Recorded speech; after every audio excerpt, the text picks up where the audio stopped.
to another tutorial for accounts, cloud-based accounting solutions, inventory management, and payroll.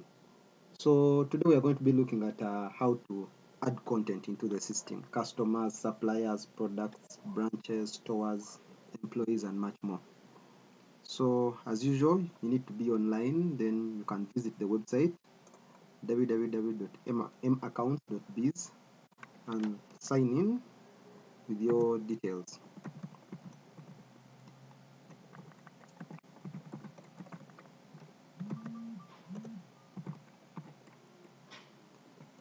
Enter the password.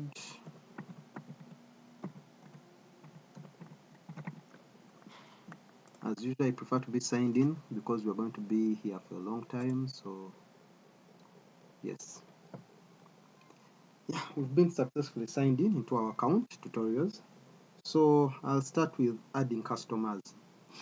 So on our left menu, choose new entry and choose customer. It will bring a form where you have the option of filling in that you can either add one by one at a time. You can put the name customer, first customer, phone number if there is there, an email address if the customers are, and put a address.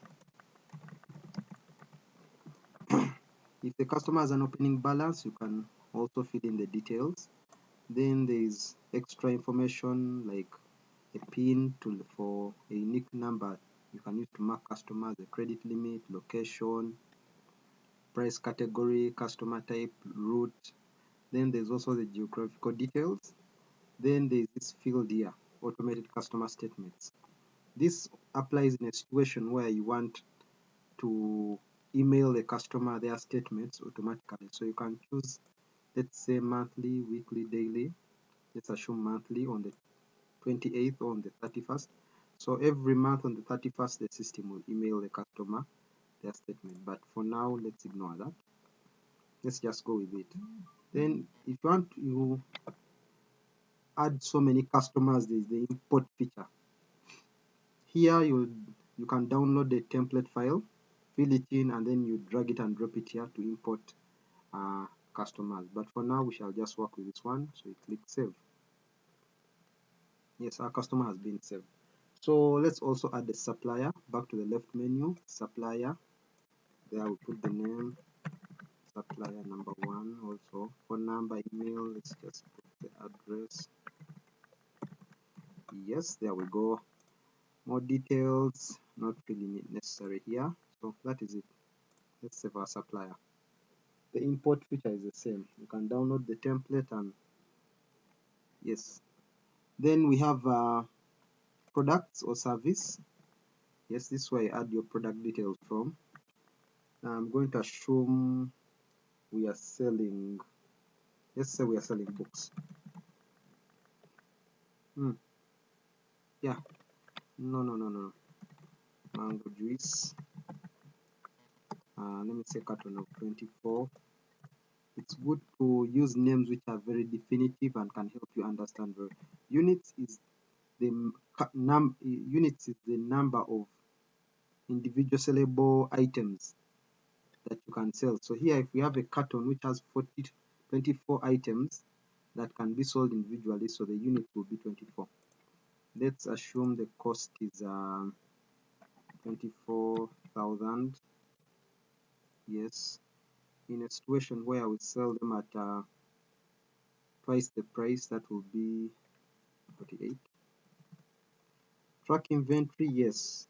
If you want to track the inventory of this particular product, you need to check that box for track inventory.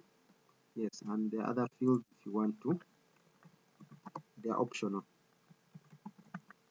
Yeah, okay, there's import and there's also units of measurement. We shall get that back to that later. So for now, let's save our product. So our product has been saved. Branches, if you want to add a branch, we have the option to add a branch. You can add stores for those who have inventory in stores, routes, enter the name and details. Yeah, then also fixed assets. You can enter, there's a form, you can put in your fixed assets. Yes. Let's add an employee here before we go too far. payroll, new employee. Yes,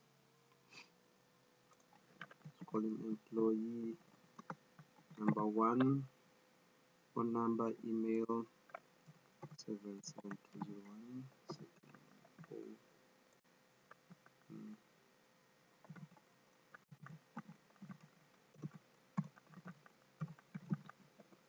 Yes,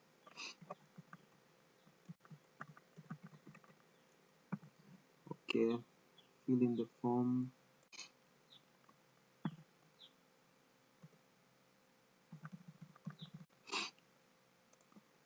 Pay grade is optional, status active. How do we pay? Let's assume we pay him every month on the 28th. You can choose taxes where applicable and deductions in the system has pay as you earn and NSSF already configured for Uganda. Yes, in case you have, let's say he gets housing allowance, which is also taxable. So we can choose accommodation. Let's say he's getting 500,000. That does it expire? That depends if there is a limit to it, but let's leave it now. Yeah, earning is taxable. Yes. This is the salary cut by the employer. No. So we can add the details. Yes. So here we can save our employee. Save employee. Yeah, employee has been saved. Okay. Basically, that's how you add data to the system. So if you come to employees, we shall be able to see the details of our employee number 1, and it's giving us a breakdown of the expected payouts, showing us pay as you earn and the dates due. It's showing us NSSF, showing us all this is due to be paid on the 28th. That's a summary. So we can say our employee. Yes, if you want to delete, you can check and choose delete, but we're not going to do that right now. So let's see our customers. We come to the left menu again, profile, customers. We shall be able to see our customer number 1 that we entered. Okay, so that is how basically you add customers, suppliers, products, branches, routes, salespersons. There's also, you can also add salesperson if you have people who make sales on your behalf. Add the salesperson, the name, email, phone number, yes, all of the details. So basically that's how you add the data. So that is it for today's tutorial. Thank you very much. Hope to see you on the next tutorial. Okay.